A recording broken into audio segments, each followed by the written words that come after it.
नमस्कार और जोहार। आज 23 जनवरी है और आज का दिन सेलिब्रेट किया जाता है पराक्रम दिवस के रूप में, क्योंकि आज ही के दिन जन्म हुआ था महान स्वतंत्रता सेनानी सुभाष चंद्र बोस का। तो आइए इस छोटे से वीडियो में एक बार फिर नजर डालते हैं नेताजी के महान जीवन पर।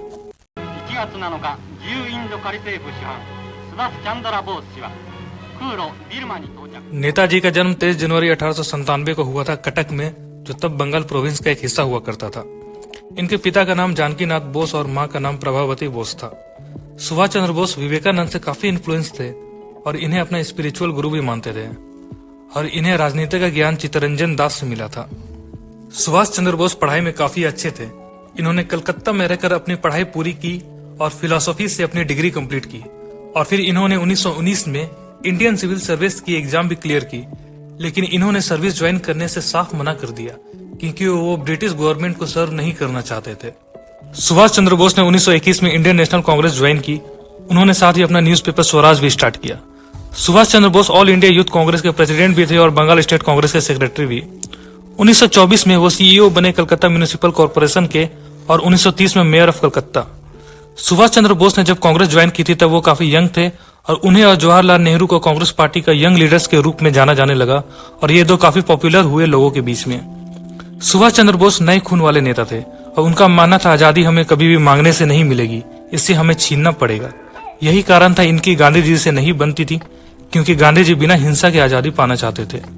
सुभाष चंद्र बोस 1939 में कांग्रेस पार्टी के प्रेसिडेंट भी बने, लेकिन फिर इन्हें अपने पद से रिजाइन करना पड़ा, क्योंकि इनकी सोच गांधी जी और उनके सपोर्टर से मैच नहीं करती थी, और सुभाष चंद्र बोस ने कांग्रेस को अलविदा कह दिया। इसके बाद इन्होंने अपनी एक नई पार्टी बनाई और उसका नाम रखा the forward block, and the purpose was to consolidate the political left and major support base in his home state Bengal.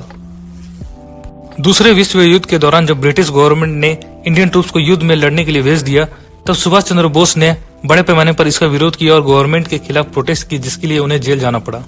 हालांकि बाद में उन्हें जेल से रिलीज कर दिया गया, लेकिन उन्हें निगरानी में रखा जाने लगा। 1941 में ब्रिटिश गवर्नमेंट से बचकर सुभाष चंद्र बोस जर्मनी चले गए, और वहां जाकर उन्होंने मुलाकात की नाजी लीडर एडोल्फ हिटलर से। नेताजी ने वहां उनसे दोस्ती का हाथ बढ़ाया, क्योंकि उनका मानना था कि उनका और हमारा दुश्मन एक ही है, ब्रिटिशर्स। 1943 में वो जर्मनी से जापान चले गए, और वहां जाकर उन्होंने आजाद हिंद फौज का गठन किया, and he also established Azad Hind और the provisional government of free India. जय हिंद, तुम मुझे खून दो मैं तुम्हें आजादी दूंगा, दिल्ली चलो, ये प्रसिद्ध लाइन सुभाष चंद्र बोस द्वारा ही दिए गए हैं। 18 अगस्त 1945 को ताइवान में इनकी प्लेन क्रैश हो जाने के कारण इनकी मृत्यु हो गई थी। हालांकि मुखर्जी कमीशन के रिपोर्ट में, जो 2005 में सबमिट की गई थी, वो इस बात का खंडन करती है और कहती है there is no proof that he died in that plane crash. लेकिन गवर्नमेंट इन सब बातों को रिजेक्ट करती है।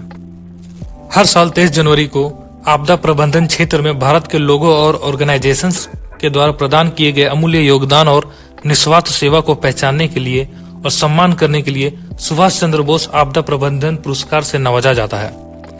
And from last year the birth anniversary of Netaji is the part of Republic day celebration.